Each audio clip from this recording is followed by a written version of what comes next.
The Building a Resilient Coast tour was really designed around this idea of focusing on sharing information between coastal property owners, and another audience for those tours is also municipal officials, with those sources of information that they trusted the most.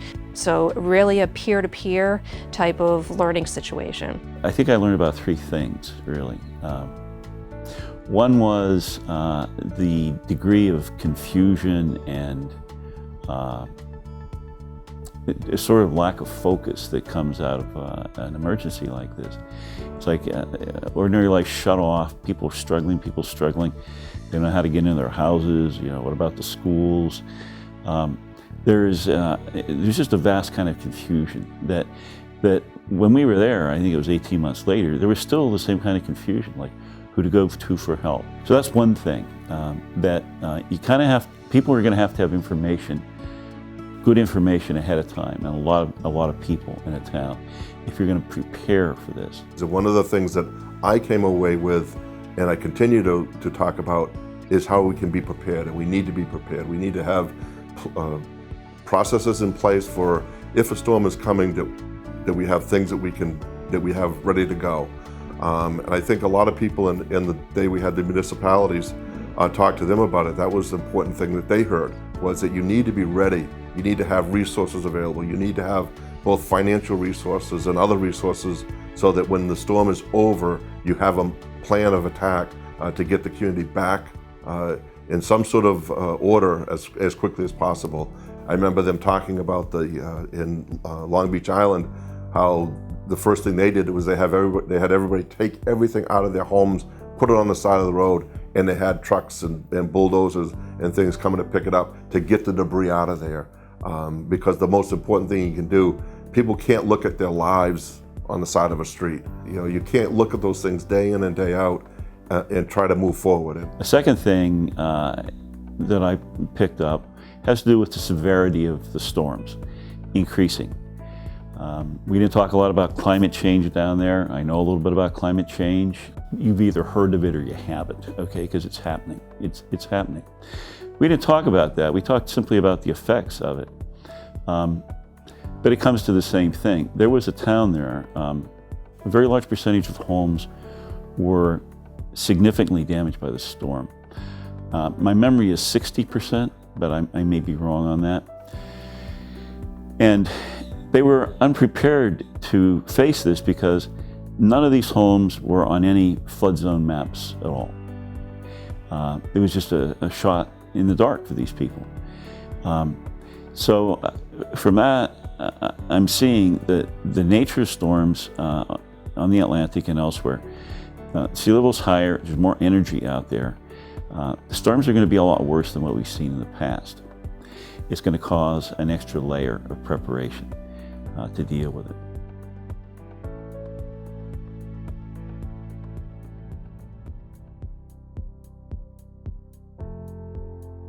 Just going straight down to go and sit on the beach, it's really difficult to go down and sit down there at high tide now because the high water line comes right up to the stone, the bulkheads that the beach houses along the front have.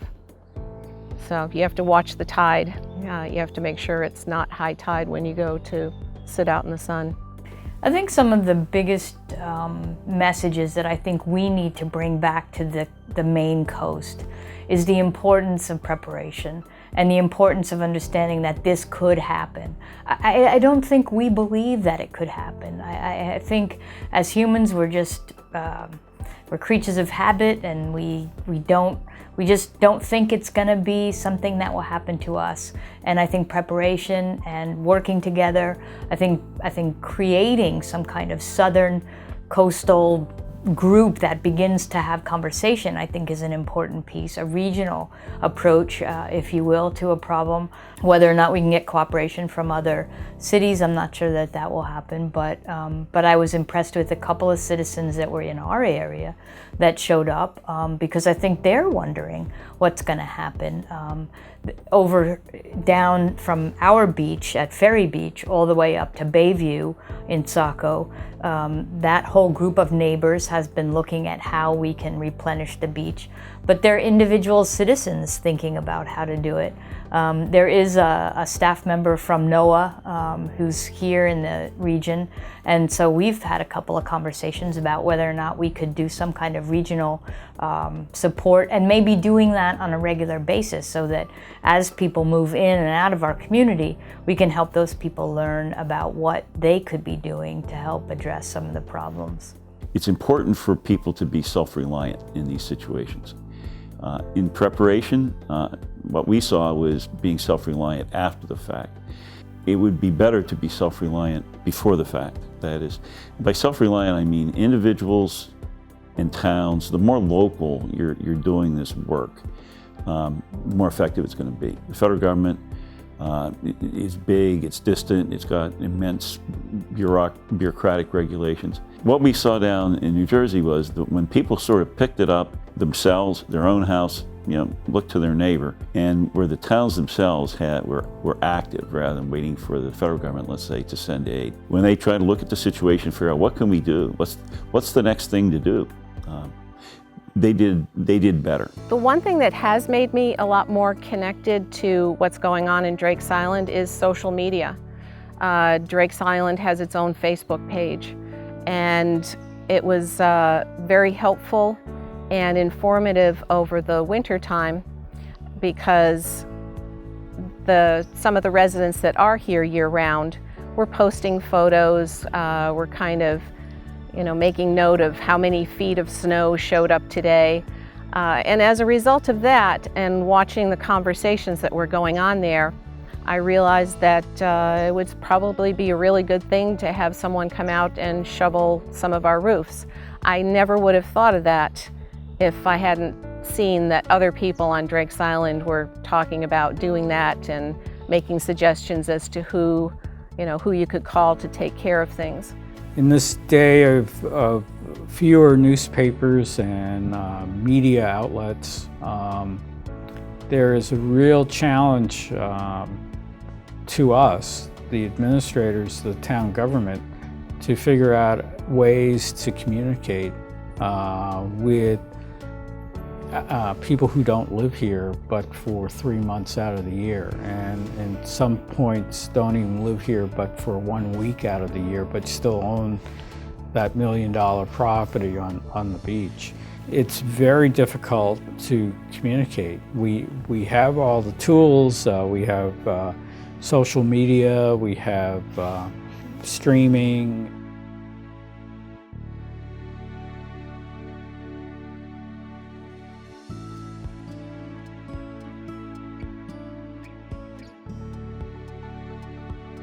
I think the people that lived through Sandy, or at least what the people from New Jersey said, when you felt the power of the storm, there was no being stronger than that power, because that was a little bit of hubris to say they could be stronger, but they felt they could be smarter by planning ahead and knowing that phrase, if we knew then what we know now.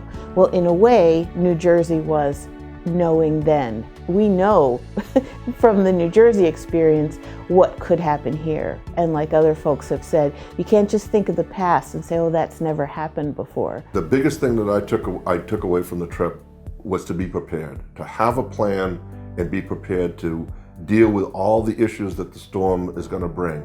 And that the trip to New Jersey pointed out a lot of them that I had never thought about. And I think the mental health issue was probably the most important thing that I remember. You may think that you'll get adequate notice when you have the evacuation, and when you go, and even if you leave, you go, okay, I'm evacuating.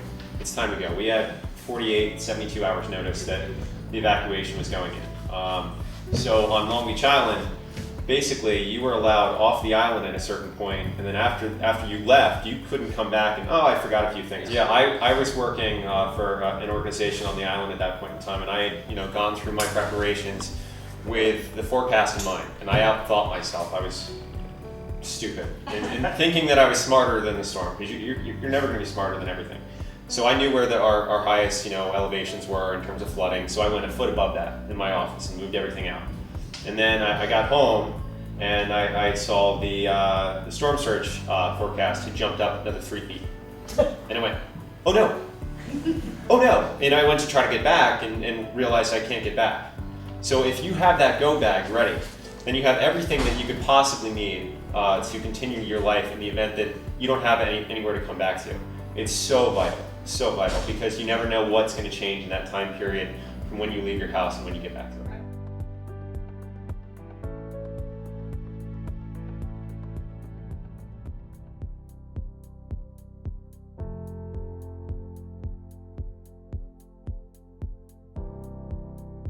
A lot of people, I think, have been proactive and have had the cottages raised. My brother had the log cabin raised about 6-7 years ago, and made sure that it was open, that the water could flow in and out again.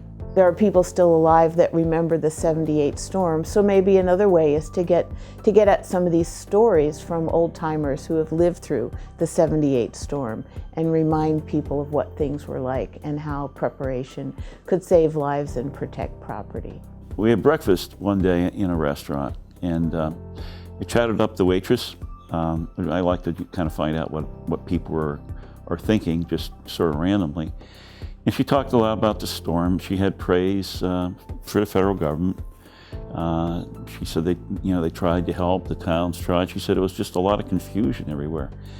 And she talked at great length and pretty sincerely, and at the end of it she said something that was really striking.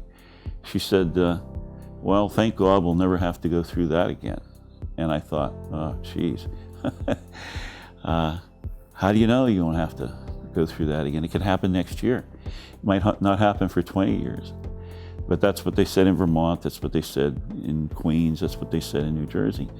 That, well, we had a hurricane a few years ago, we won't have it again for a while. And again, the nature of the changes in the climate are storms are going to be bigger, they're going to be more frequent, and they're going to be unpredictable. They're not going to go where they always went.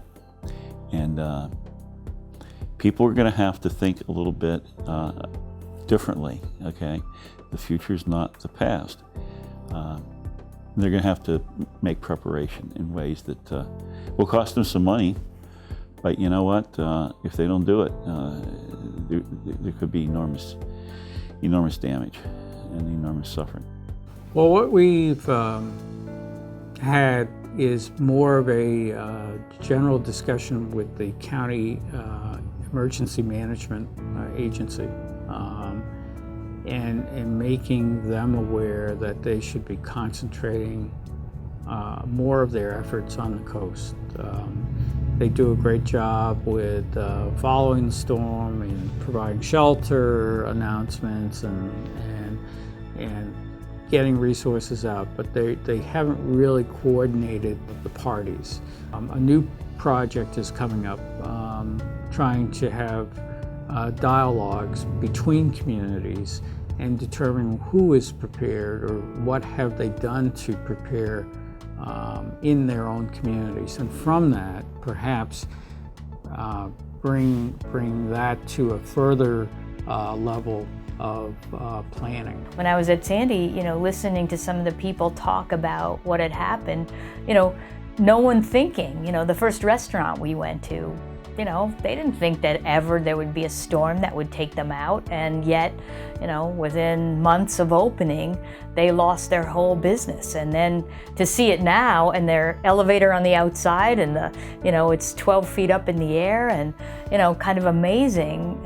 I guess that was the other big impression that came to me, is how many small little cottages are now being built up in the air and 3 feet up, or 3 stories up, where you have 1 story is the garage and the downstairs, I guess, parking area, and then 2 more flights up, which, most of those were little beach cottages that were all 1 level and were slats for walls, and now they're big homes that are sitting up on stilts. It's going to really change the whole of Sandy. But I think we don't think about the challenges. I think we believe that we're insulated for some reason. We don't think that it's going to happen. I have a niece who lives in Hoboken, and during Hurricane Sandy, she lives on a top floor. That whole bottom floor was just totally wet. I mean, it covered the whole bottom floor. Couldn't get out of their building, had to be rescued by fire to get out of the building. I mean, it's just insane stuff that we don't really think about until it actually happens. We saw how building a sand berm on the beach in front of houses in New Jersey preserved not only the house behind the berm, but the house on the other side of the street, and then the house, behind that on the marsh. These houses weren't swept away. Whether the technique of doing that is going to work, if it's going to be, fiscally responsible to do it, well, that's the details that need to be worked out. There are no long-term fixes here, and if that's the case, if you understand that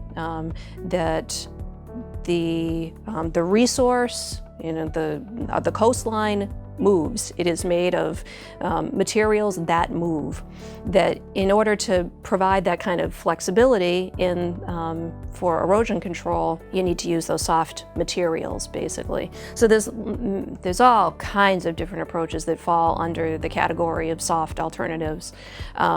Everything from cores, essentially, or they sort of appear like tubes that are made out of coconut fiber that are filled with sand and then inserted into dunes, layered on top of each other, strictly using dune grass and a renourished beach with sand to replant, looking at ways to encourage sand to stay in place using those soft approaches. So whether it's the root systems of the beach grass, both sort of stabilizing with and nourishing with seaweed and material that's essentially raked up the beach that's been washed in on the shore, the rack line, into the dunes in order to help those dunes get the nourishment they need so that the plants in the dunes can grow well. As opposed to the hard alternatives where you're really trying to barricade and stop the coast from moving. And that tends to work great until it doesn't work at all. And then when it's gone, you're left with nothing. And usually those harder solutions are also very damaging to the beach itself. Because they tend to reflect energy back onto the beach. So they're going to be hard, the waves intersect with them and come back hard on the sand itself, which is moving. So they tend to wash sand away. Where with the softer alternatives, you have less of that, reflected energy and less reflected sand, and you tend to keep more within the system. So seawalls are a hard alternative and very common. They were the erosion control approach of choice for decades in Maine. But now we understand the damage that they do, and as I said, are hoping to move more toward the soft alternatives.